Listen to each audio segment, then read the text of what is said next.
So have you ever had that thought that you're like, man, most people in the world, they just don't get it. And you think about like what people do in the world, crazy things they do, things that they believe, things that they fight for, things that they let other people do to them. It could be a partnership, it could be something in business, it could be something in the economy, socially, it could be about your country, it could be in a marriage or a relationship or whatever. But you just look at that other person or that other group, and you're like, dude, something's weird there. Like that shouldn't be. Well, I'm going to tell you and show you proof that you may not be as crazy as you think. Maybe you're actually right. Okay, so let me show you this crazy thing that I was watching the other day. So check this out. Liberty is not a human yearning. It is not a human instinct. It is a value that has to be learned and taught. Okay, so he says liberty is not a human instinct. I can't tell you how true that is. When I first became a Christian, I started real because I was witnessing to people and doing a lot of things that the Bible says you should do. And I was doing everything that I read in the Bible. I was going out there and doing, which Christians and pastors thought that was really weird because I wasn't doing it within the structure that they developed. So I just read in the Bible and said, okay, I'm going to go do that. And I was leading people to the Lord. But one thing that I realized is it's a whole different thing when you start debating religion with people in an open environment, in front of grocery stores, the mall. I mean, things like that, Bible studies, whatever. And so one of the things that would happen is some people would just like, it's a very small percentage, but there were definitely people that would just accept God and Jesus or whatever I was pitching to them as if it were 100% true. And it was, but it happened so easy and so fast. And they were just smiling and they said the sinner's prayer and all these things. And they were just like, they're like, man, this is what I needed in life and blah, blah, blah. And then they went off and I never really heard what happened to them. I invited them to church, whatever. They never came. They didn't have a church. And some of me started thinking like maybe these people never became Christians and or never really like lived it out or figured out how to live it out. But I was there to help them. And so I was happy about all that. Totally cool. But one thing I remember thinking, and this is just because I was an intellectual, but I was underdeveloped. And I didn't know I was an intellectual because I didn't have any intellectual influences in my life, but I would get those thoughts. So you start thinking, reading between the lines and seeing the thoughts happening between the lines. And I remember thinking like, dude, if I was a Muslim or a Sikh or a Buddhist or anybody and went up and explained my religion to that person would have became whatever I told them. And I remember thinking, that's crazy. Like I wasn't ashamed of the gospel or anything like that, but it was weird because I was just like, I totally knew that as long as I explained something in a logical manner, that person would have became whatever. It was just like eye opening to see that happen. And then I went on to work, right? I went on to start working more, and I had a successful career. And but as I started in work, I started realizing like a huge majority of smart people, really smart people, educated, making good money, advancing their careers, families, they would just listen to whatever the boss said, and they actually believed to the T. They believed in their heart what the boss told them. So we went through this huge layoff at a big company. I don't really want to say their name, but they're in Southern California. Um, so the vice president got up and he said, "Hey, I just want to let you guys know there's been rumors of a layoff. There is no layoff." We're all like, "Oh, thank God." But I remember going, "What else is he going to say?" See, that's how you know you're an intellectual. Like your emotions think with everything else, but your mind goes somewhere else with it, you know. And so he went on to say that we're doing a right sizing. And so go back to your desk. Your boss is going to call you and let you know if you still have a job. So I remember like going back to my office and all this stuff with everyone else. And I remember people going, "Oh yeah, I'm just glad, dude, we're not going through a layoff." And I was like, "What are you talking about, dude? We are absolutely in a layoff. I've been through 3 layoffs. I haven't been through, but I've seen 3 layoffs, and I'm telling you, like, we're going through a layoff." He may have said it's something else, but it's a layoff. And it shocked me how many people, like literally 9 out of 10 people, believed anything he said. And so I started realizing, especially as I became a manager and then got into, executive leadership and consulting at the executive level, like, man, there's a lot of smoke and mirrors, a lot. And you're framing up what to say to people and how to make them see what you want them to see, not what's actually really going on. Because if they told you what's really going on, you would know the company wasn't doing very well. And so I remember thinking, like, man, people just want to be led. I remember thinking that, like, man, people just want to be led, but I didn't connect that to the Christian experience or anything else. Okay. Then I get married. And so I'm half Asian. My wife at the time was Asian. And she was super, super young. She was 19. And I realized, like, and I didn't know this, and this is totally my fault. I didn't know this until I got married. It's 100% my fault. We basically just, we hardly dated at all. We knew each other for like 10 months and had gotten married, which was not, you don't know these kind of important things. And so it was crazy because everything practical, she just wanted me to do everything, you know? And so now, yeah, she did awesome things. She was a good housewife, all that kind of stuff. But I'm just saying, it shocked me on how many things, because I was living so close, obviously, to this person, how many things that were practical things, like buying houses, cars, anything that she just didn't want anything to do with, and didn't want, like, it was just like she wanted somebody to kind of to just do all these practical things. And so I remember at that point, because when you get married, you tend to think a lot more deeply about stuff. I related that to all these people in the workplace, and then to religion. I remember started thinking, like, man, I wonder if people just want to be told what to do. And maybe I'm the weird one.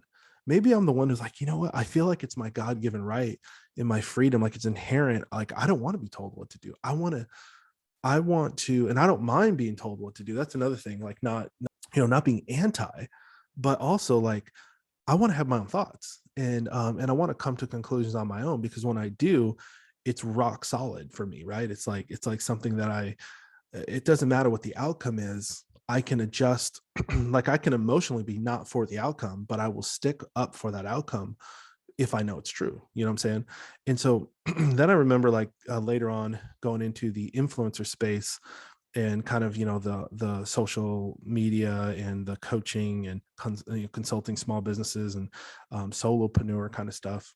When I got into that space, man, it freaked me out even more how many people, and I'm talking tens of thousands or hundreds of thousands of small business owners, that were fully willing to just follow anybody. Like, they would throw all kinds of money at somebody. If they had the money, they would throw it at people just to say they were in their clique, or follow them, or be in their tribe, or be in their clan. And, like, that person wasn't really adding that much value to them, but they were also just not being a jerk, and just, it was kind of like a country club, really, right? I mean, it's the same effect as a country club, right? Country clubs charge insane amounts of money, so if you go to a nice, really sick one. And I've been a part of two, and you're just in it just for the status, right? So I remember thinking, like, dude, people will do things that don't make any sense, and be told what to do by some authority figure that they've placed into their life, so that they feel like, they feel more like, I remember thinking this. I remember thinking this one day, that people feel purpose out of let someone else tell them what to do. They feel a sense of purpose, a sense of belonging, a sense of whatever. Okay. So I remember having all these thoughts, right? And then COVID hit, dude. And it was like, oh my God. And then I remembered the doctrine of Karl Marx and things like that, where he would say, and also Mao had writings like this, the China guy. And these guys said, like, people want to be controlled. And this is why communism is good, is because it is giving people what they want. They don't want to work hard. They really don't want freedom, because freedom makes them think too hard. It is an inconvenience to think freely. It is an inconvenience to have to go and make a decision about something important that could totally change your life or your future or whatever is an inconvenience. So therefore, I will exchange my right, my God-given right to be able to do that for something else or for someone else, or I'll just trust someone else to do it, or they'll just give it away freely. And because you are a person of authority or you have a title or whatever, like people will just listen and they'll just do whatever. And I remember thinking like, hey, does anybody have a brain in America? Like all this data and all this like rushing to get vaccines and all this, like does the actual stuff being put in those shots, and like does anybody care? Does anybody have a brain? And I remember the reality that I came to was no. America is remarkably close to becoming socialist or communist, like remarkably close. And it is people like us that have to stand up, that have to be a voice, that have to say something, that have to do something, because if we don't do something, there is no one else. Like we have to become those people, and we have to become those people that they look up to, because they are going to follow whoever. It doesn't matter. And as Christians, that is our duty, is to influence at that level. And we should be focused hard and be willing to lay down conveniences and those kind of things to be a person of influence, so that even if it's 5 people will follow you, if it's 500 people that will follow you, or 5 million people that will follow you. One of the things, one of the reasons why I get on the internet and just talk all the time, every single day, is because I know that there are people out there who need someone to follow. And so, and that is the pressure that I put on myself every day, is I'm like, man, I have to look myself in the mirror every single day and say, man, am I really talking about the truth? Am I doing my best to talk about the truth every single day? So anyway, let's listen to a little bit more of what he has to say here. But I thought that this was absolutely amazing, what he had to say here. I'm going to start it over. Liberty is not a human yearning. Liberty is not a human yearning. That is staggering. I really think, sorry, I don't mean to cut it off again. It's a staggering thought to me, because I really think if Adam and Eve had not sinned, this is not the state of mankind.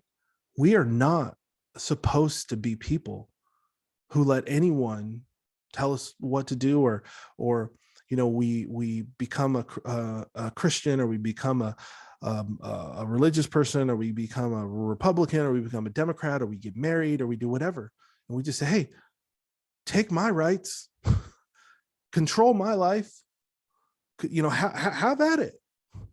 What you tell me, what do I need to do? I just want to be my I just want to keep my brain in this limited capacity. That's not human. That is what animals do.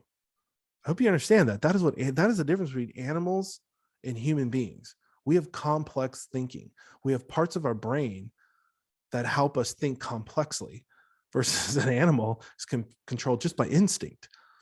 And when you give up that right that God gave you, how different are you from an animal? You're thinking on the lowest common denominator. And I'm not saying that you can't be smart. Obviously, I'm not saying that you can't go to college. I'm not saying that you can't get a good job. I'm not saying that. What I'm saying is a matter of what and who is influencing your life, and are you actually living out your calling as a human being? It seems like people are missing something here on a grand scale. Okay, let's listen. It is not a human instinct. It is a value that has to be learned and taught. Oh, it is not a human instinct to want liberty. It is a value that has to be learned and taught. Has anyone taught you self-confidence, self-reliance? Those are huge morals within the construct of freedom. Has anyone ever taught you what freedom is? So anyway, this baffles me. The human instinct is to be taken care of. He knows this is Dennis Prager. Okay, Prager U. This guy goes up and debates Oxford, and all these big professors on morals and values, and you know what? They go, he's right. I may not be his religion, but he's right. A lot of them do. Just gonna keep going. It's crazy what he's saying here.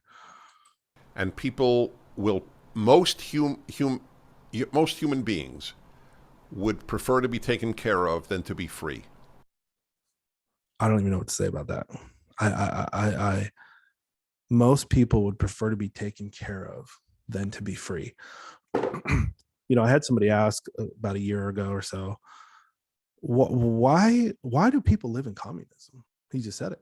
If you've ever talked to people who govern in communism, okay, I did a lot of work with Christians who were going into China and starting underground churches is extremely dangerous. Okay. I did work and supported people financially who did it, who went into Tajikistan and places you get caught starting an underground church, you're going to jail probably for life, and you might be killed or beheaded. What they would tell me about the government and how those governments think, because I would ask them, how does any human being become a part of a government like that and think like that? And they go, James, it's fully justified. Like, what the hell you mean communism is fully justified? It's fully justified. Communism is the truth for the nature of human beings. Now, we have to make that choice, especially as Americans, if we're going to give in to that. But it is the truth for most human beings that people want to be told what to do. They want someone to tell them what to do. Dude, all the stuff that just happened with the virus, look at that. It was left, right, conservative, church people. It didn't matter. I mean, there was a remnant of us who were like, what? Huh? I'm talking educated people. I'm talking athletes. I'm talking, politicians. Like, people want to be told what to do. And when you're told what to do, it gives you a sense of purpose that you're doing, because this is what you're told in communism and in extreme socialism is, and this is what the narrative you're hearing through the current administration is, these things are necessary for your good. So that makes you think, okay, well, I'm going to wear this or take this, even though I don't understand it, even though I've seen the data and some data says yes, some data says no. Even though I talked to somebody and they had a bad experience and another person had no experience, it seemed fine. So even though it's all wishy-washy, I'm still going to do it just because somebody said to do it, just because I like somebody said to do it, and I'm just going to do it. I don't want to rock the boat. My company said to do it. Well, you got to fill out a piece of paper, to get a religious exemption and go through all this interviews and blah, blah, blah. And you got to get a signature from your church. And so people just don't do it. It is crazy. Like, people they just give it away. But anyway, it's just fascinating to me here what he is saying. I'm going to reel it back just a few seconds here and let him say this again. Most human beings would prefer to be taken care of than to be free.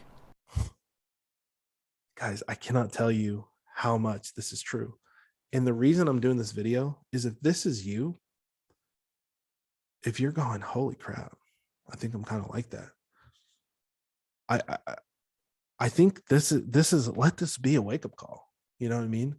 Let this be a wake-up call that is not how God made us. That is not how God made us. Most people would rather be taken care of. That's the way it is, and that is the reason the left wins almost everywhere in the world. Everywhere in the world, almost everywhere in the world except America, this concept wins. And the question is, how long can we hold it back? Because the onslaught is on America like never before. Like never before. And are we willing to have the guts to stand up for this and stand up for what is right? I don't know. But let me tell you, the cavalry is not coming over the hill to save us. It's you and me. That's it.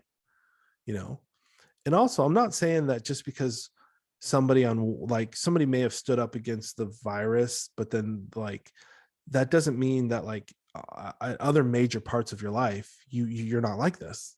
You know what I'm saying? Like this is a wake-up call to me to think like, where am I like this? Am I like this in any areas of my life? And you should check yourself. We all should. Like, it is our human duty to be able to make decisions on our own. And if you don't know enough, then learn. You have a brain.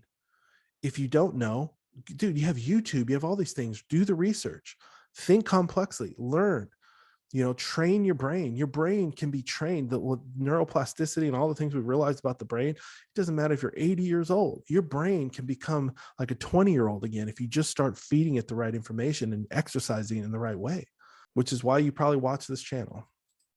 How many America Liberty countries are there in the Western Hemisphere outside of the United States? None. Canada used to be one, not any longer. And that's what humans make the deal. I'll give you my freedom. You give me free health care. Here he goes. So I'm going to end it right there because he's going to go off on some things that are kind of political. I'll leave the link here if you guys want to see that. But I mean, he just said, he's like, hey, I'll give you my freedom. You give me healthcare. I'll give you my freedom.